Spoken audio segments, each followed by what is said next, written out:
हमारे आत्मी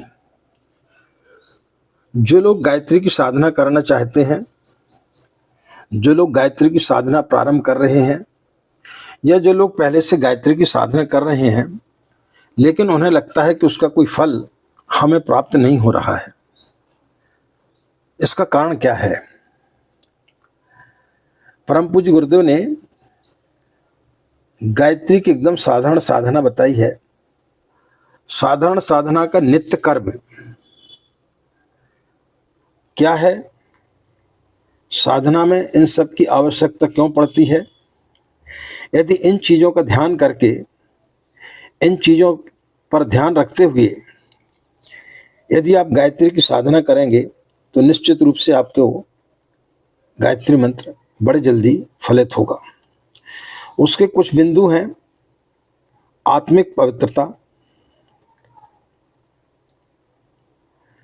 वातावरण का प्रभाव, वस्त्रों का प्रभाव, साधना का स्थान कैसा हो, शरीर की शुद्धि, मन की शुद्धि यानी एकाग्रता। इन चीज़ों को साधना काल में यदि आप इनका ध्यान रखते हुए साधना करेंगे तो निश्चित रूप से आपको गायत्री मंत्र फलित होगा। राधे राधे, जय श्री कृष्णा, नमस्कार। मैं आचार्य पंडित गिरीश बारोलिया। आज हम आपके लिए गायत्री की साधारण नित्य कर्म साधना बताने के लिए जा रहे हैं। इसके कुछ बिंदुओं को यदि आपने अपने जीवन में उतार लिया तो निश्चित रूप से आपको गायत्री मंत्र की जो सिद्धियां हैं, जो शास्त्रों में उनका वर्णन है कि जो व्यक्ति गायत्री की साधना करता है उसे किन किन सिद्धियों की प्राप्ति होती है। साधना करने के पूर्व जो साधारण नित्य कर्म होते हैं उनमें कुछ 6 ऐसी बातें आज हम आपको बताने के लिए जा रहे हैं, जिनको ध्यान में रखते हुए यदि आप गायत्री की साधना करेंगे तो निश्चित रूप से आपको 100% लाभ होगा। उसमें पहला आता है आत्मा में पवित्रता, जिससे कि वातावरण का प्रभाव पड़ता है। आत्मा में पवित्रता उत्पन्न करने के लिए पवित्र वातावरण की आवश्यकता होती है। यह ठीक है कि व्यक्तियों से वातावरण बनता है, पर यह भी ठीक है कि वातावरण व्यक्तियों को बनाता है। प्रबल मानसिक शक्ति रखने वाले व्यक्ति अपने आत्म तेज से निकटवर्ती वातावरण को अपने अनुकूल बनाते हैं, बुरे को भले में परिवर्तित कर देते हैं। पर जिनकी आत्मशक्ति प्रचंड नहीं है वे वातावरण से प्रभावित होते हैं, परिस्थितियां उन्हें अपनी ओर खींच ले जाती है। साधारण लोग परिस्थितियों से, वातावरण से प्रभावित होकर अपनी पूर्व गतिविधि को बदलकर नया रवैया अख्तियार कर लेते हैं। सत्संग और कुसंग के प्रभाव से मनुष्यों का कुछ से कुछ बन जाना प्रसिद्ध है। साधक प्रारंभिक अवस्था में होता है, उस पर वातावरण का प्रभाव पड़ता है। इसलिए यह आवश्यक है कि आत्मिक पवित्रता की स्थापना के लिए वातावरण को पवित्र बनाया जाए। इसलिए वातावरण को पवित्र बनाना ये पहली शर्त है। तो जब आप साधना करते हैं तो वातावरण आपका पवित्र होना चाहिए। जिस स्थान पर आप साधना कर रहे हैं वहाँ का वातावरण कैसा है, इसका हमें साधना करते समय विशेष रूप से ध्यान रखना पड़ेगा। दूसरा आता है वस्त्रों का, कि जब आप साधना करते हैं तब कैसे वस्त्र पहनना चाहिए। इनका भी साधना काल में व्यक्ति के जीवन में सकारात्मक व नकारात्मक प्रभाव पड़ते हैं। यदि आप गंदे वस्त्र पहनेंगे तो आपके अंदर नकारात्मक विचार आएंगे। स्वच्छ कपड़े पहनेंगे तो सकारात्मक विचार आएंगे।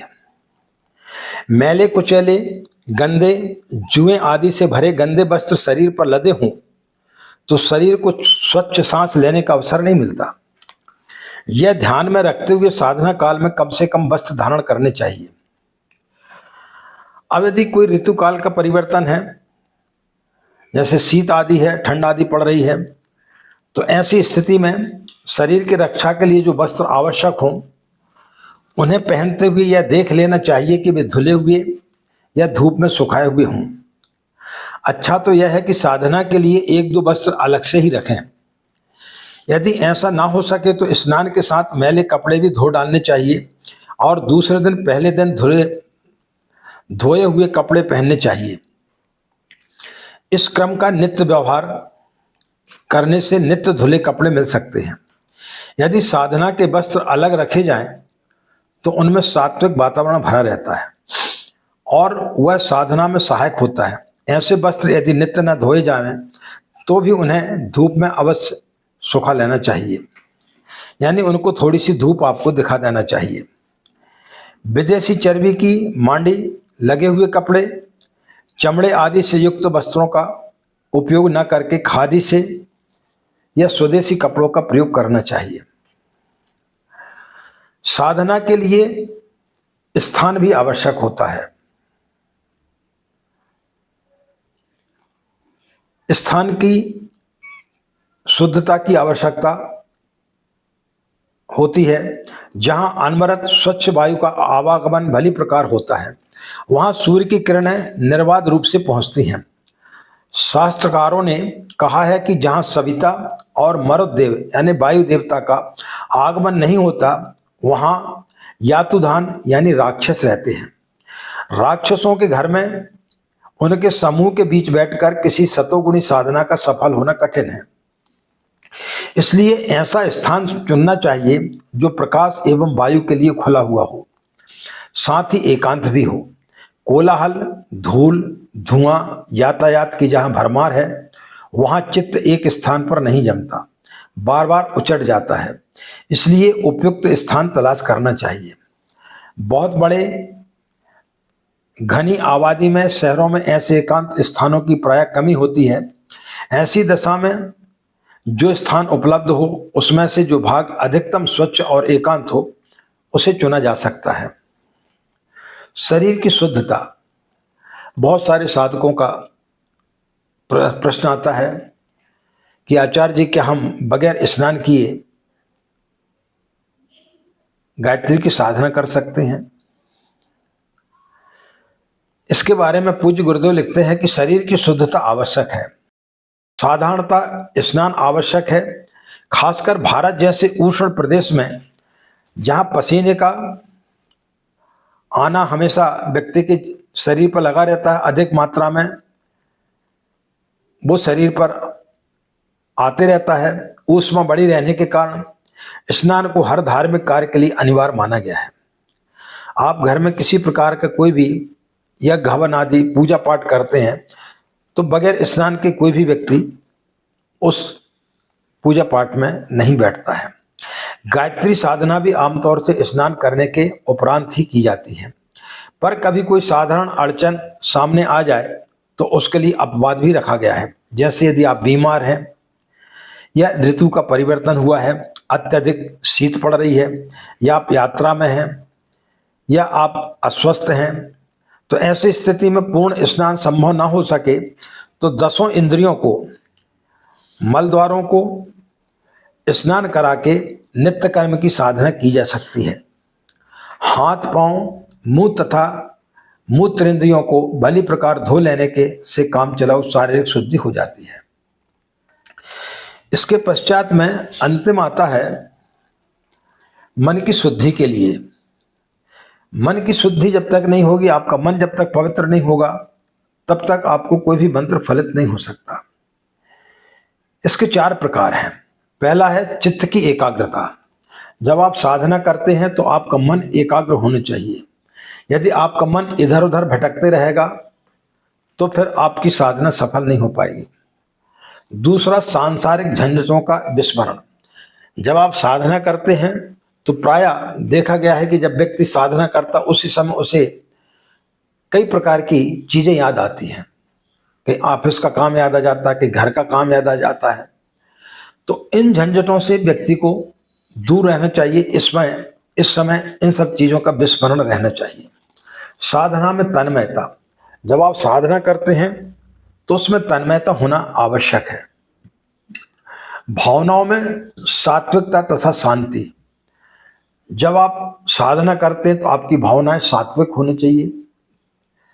मन में इस प्रकार के विचार नहीं आना चाहिए कि हम साधना कर रहे हैं, पता नहीं फलित होगी कि नहीं होगी, हमारी यह मनोकामना पूर्ण होगी कि नहीं होगी। तो श्रद्धा और भक्ति के साथ में जब हम साधना करते हैं तो फिर निश्चित रूप से गायत्री मंत्र आपको फलित होता है। अब ये चारों स्थितियां आपको कैसे आपके जीवन में साधना के समय आए, इस स्थिति को कैसे लाया जाए, इसके लिए परम पूज्य गुरुदेव ने एक शिथिलीकरण मुद्रा बताई है। वो किस प्रकार से है, चलिए जानते हैं। जब आप साधना के लिए बैठते हैं उस समय आसन पर शांत चित्त से मेरुदंड को सीधा रखकर पद्मासन से अथवा पालती मारकर बैठ जाना चाहिए। हाथों को समेटकर गोदी में या फैलाकर दोनों घुटनों पर रख लीजिए। नेत्र बंद कर लें। अब ऐसा ध्यान करें कि मेरा शरीर बिल्कुल ढीला तथा शिथिल है। हाथ पांव आदि अंग निर्जीव निश्चेष्ट जैसे हो गए हैं। मेरे चारों ओर